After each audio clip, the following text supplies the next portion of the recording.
Dari HKBP Resort Parulian, di pagi hari ini saya menyapa Bapak Ibu serta saudara-saudara sekalian, salam sejahtera bagi kita semuanya.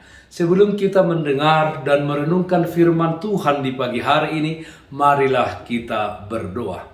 Ya Allah Bapa di dalam surga, berfirmanlah bagi kami. Hati dan pikiran telah kami siapkan untuk disapa firman-Mu. Amin. Firman Tuhan yang menjadi sumber kekuatan dan sukacita bagi kita dalam melaksanakan aktivitas kita satu hari ini, Rabu 18 Mei 2022, tertulis dalam 1 Petrus pasal 2 ayat 11, demikian firman Tuhan. Saudara-saudaraku yang kekasih, aku menasihati kamu supaya sebagai pendatang dan perantau, kamu menjauhkan diri dari keinginan-keinginan daging yang berjuang melawan jiwa. Hidup di dalam keinginan roh. Saudaraku yang terkasih dalam Kristus Yesus, kita tahu bahwa tidak ada kebebasan mutlak di dunia ini. Di dalam kebebasan ada juga undang-undang atau aturan di mana kita harus hidup dan menaatinya. Sehingga kebebasan kita tidak menjadi kebebasan yang kebablasan. Sebagai contoh, kita tidak bisa menyetir mobil di jalan dengan kecepatan suka-suka hati kita. Ada aturan yang ditetapkan mengenai kecepatan kita mengendarai mobil di jalan-jalan tertentu. Kita bisa memberikan kritikan kepada seseorang, tetapi ada aturan sehingga kritikan tidak menjadi fitnahan atau menjelek-jelekkan orang lain.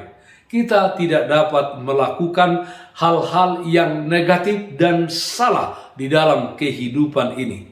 Ketika kita melakukan sesuatu dengan kebebasan yang mutlak tanpa memperdulikan aturan yang ada dan juga tanpa memperdulikan orang lain, maka akan menghancurkan diri kita sendiri dan juga orang lain. Saudaraku yang terkasih dalam Kristus Yesus, Nats hari ini mengingatkan orang-orang percaya sebagai pendatang dan perantau di dunia ini untuk menjauhkan diri dari keinginan-keinginan daging yang berjuang melawan jiwa. Mengapa demikian, saudara-saudara? Karena keinginan daging itu terus-menerus mengadakan peperangan melawan jiwa kita, supaya keinginan daging tersebut bisa menang melawan jiwa kita sehingga kita jatuh ke dalam dosa dan akhirnya kita dikuasai oleh dosa. Bagaimana saudara-saudara kita bisa menang melawan daging ini? Rasul Paulus dalam Galatia pasal 5 ayat 17 mengatakan, sebab keinginan daging berlawanan dengan keinginan roh dan keinginan roh berlawanan dengan keinginan daging, karena keduanya bertentangan, sehingga kamu setiap kali tidak melakukan apa yang kamu kehendaki.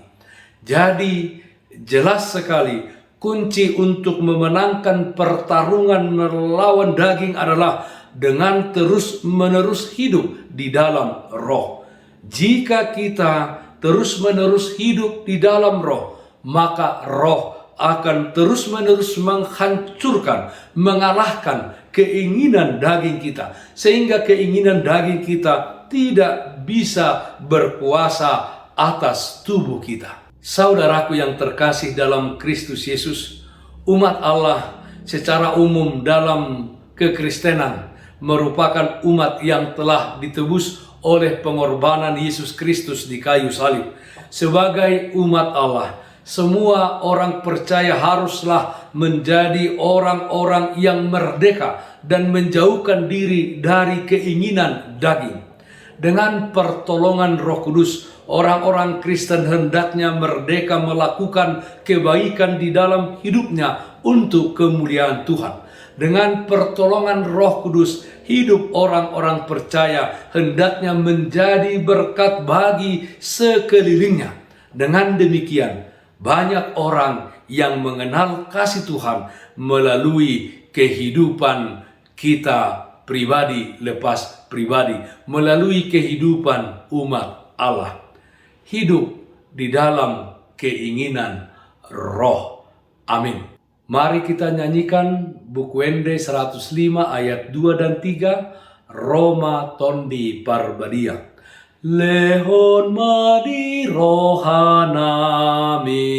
hapis tarana siton, asatung huboto hami, marparange di jolom, sian haliluope, sai palua hami be, patuduhon madihami, dalan hangoluani, paimbaru rohanami, sai padau madosai, pargogoi mahami be, tuna dengan sasude. Marilah kita berdoa. Ya Bapa dalam surga, di dalam kehidupan kami di tengah-tengah dunia ini, kiranya kami hidup di dalam keinginan Roh, dan dengan pertolongan Roh Kudus-Mu, ajar kami untuk senantiasa kuat di dalam melawan keinginan daging kami, sehingga melalui perkataan dan perbuatan kami, nama Tuhan dipermuliakan. Kami berdoa yang sakit dimanapun saat ini berada, Tuhan berikan kesembuhan. Yang berduka Tuhan berikan penghiburan.